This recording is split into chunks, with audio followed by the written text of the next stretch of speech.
What up, traders? What up, investors? Ken here from Dyslexic Investor, and we are looking at Microsoft. Microsoft has been in the news lately for multiple other things, but of course, especially with the relations between China and the U.S. and President Trump, basically potentially going to be banning TikTok if Microsoft is not able to acquire the company from the Chinese investors called ByteDance. So the overall statement is basically the Microsoft and ByteDance have until September 15th to kind of come up with a deal. How will it work out?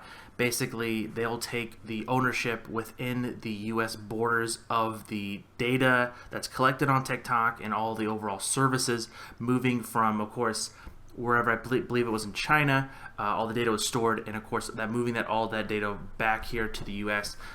Basically complying with some regulational stuff. We've all seen this before with President Trump banning Huawei, basically kind of just not taking them out of the 5G talks here in the United States. This being said, this is kind of a strange move.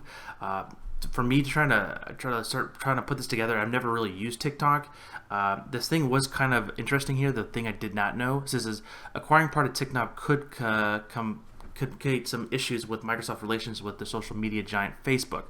If you're not familiar, Microsoft had a streaming service that was somewhat similar to Twitch or YouTube Live, but that kind of failed and kind of went under. And now they have basically, since they invested $240 million in Facebook in 2007, they have worked together on numerous different products. Basically, in June, when Microsoft announced they'll be closing Mixer video game streaming service, they'll encourage users to switch to Facebook GG, or also whatever Facebook's streaming service is from that. Very strange, without a doubt. This again could kind of throw a fork into the how it plays out, but I think TikTok in the overall streaming service is a little bit substantially different. TikTok is more closer to, I believe, like a Snap or even an Instsgram, which again, Instsgram is owned by Facebook. That being said, the regulators will have fun dealing with that, but it's just going to be interesting to see on how this plays out, if TikTok will be banned, and again, we'll see how that takes forth. That being said, we have some folks within the Wallstreetbets making money off this trade. So this is what we want to talk about. Whatever. We'll let the regulators and the fun government deal with those fun stuff. But this guy over here basically based Reddit 7, basically posted about an hour ago, making a return of nearly 533%, aka about $25,000 on options contracts that are expiring this Friday. Basically buying the 214 calls within Microsoft and just making an enormous amount of profit. Basically, the average price that he bought them for was around $1.32. Of course, that has gone up substantially to $7.78. Looking here from the screenshot. On this screenshot as well, we're not seeing his battery life, so we can't judge him on that. But this is a very well trade, especially with this news really just propelling the stock substantially higher. That being said, let's go ahead and just flip to the charts, and we can kind of look at some other unusual options activity that we see from the funds, large trading firms, and things like that. And we can kind of see a potential story kind of playing out, and a lot of folks really betting quite heavily on this TikTok deal to go through and really having that momentum driving up. So looking here on the options chains within Thinkorswim, we're seeing quite a smorgasbord of buying here. Again, a lot of short-term options basically here, looking at August 14th, August 7th, August 21st. Very short-dated options with a lot of high delta here, and especially with a lot of quantity of those shares or those contracts.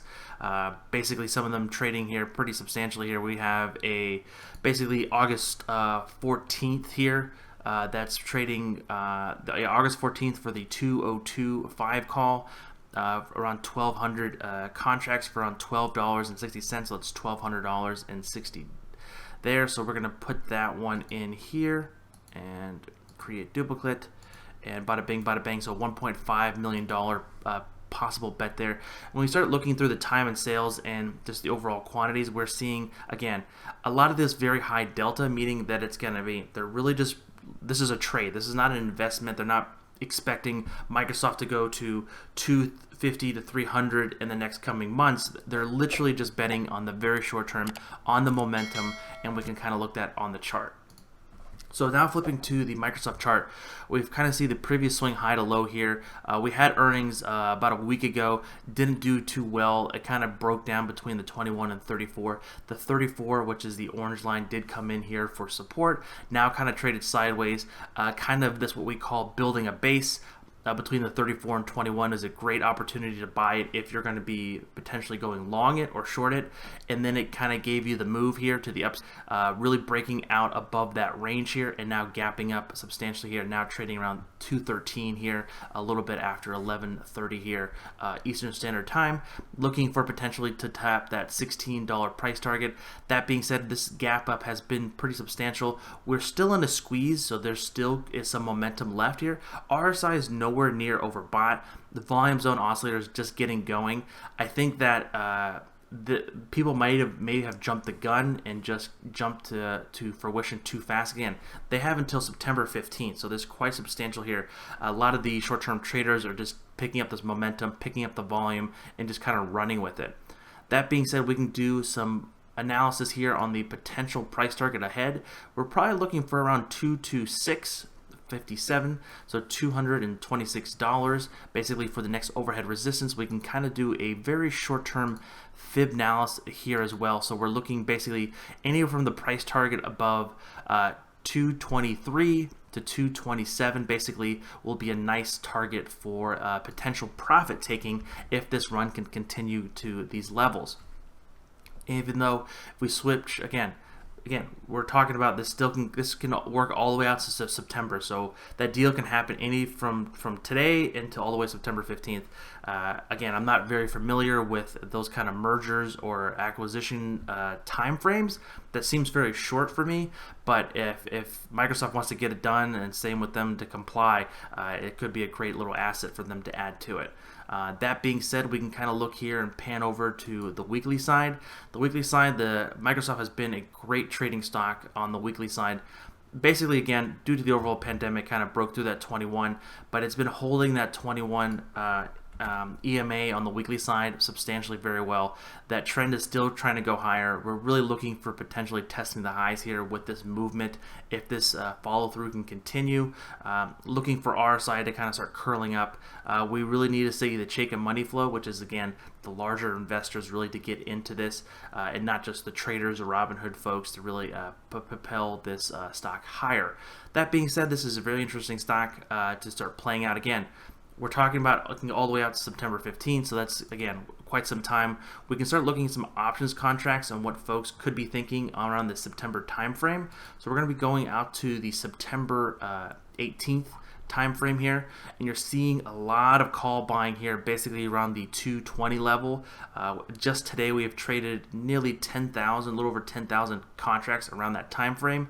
That's quite substantial here, and that open interest is really building up around 40,000 contracts there. So that is pretty interesting to see how that plays out. This could be a potential play into that momentum. Again, giving yourself plenty of time, in excess of 46 days to have that options play out.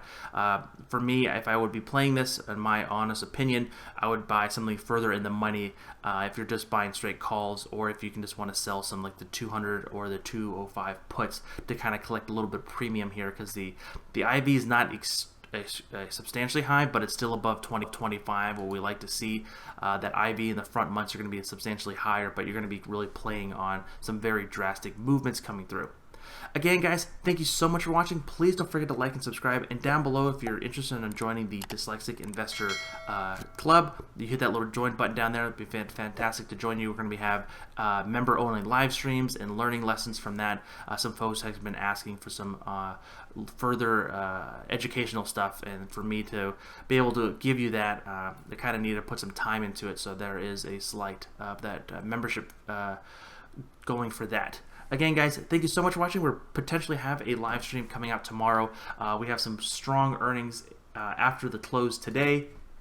We have Chegg, Virgin Galactic, Take-Two Interactive, Ring, and then a couple other companies. Tomorrow, we're probably going to do a live stream. We have Beyond Meat, Activision, Disney, Twilio, and Nikola, and Win as well. So that's going to be a very interesting way to see how that plays out. Again, guys, thank you so much for watching. This is Ken from The Dyslexic Investor, and I'll catch you guys on the flip side. Peace!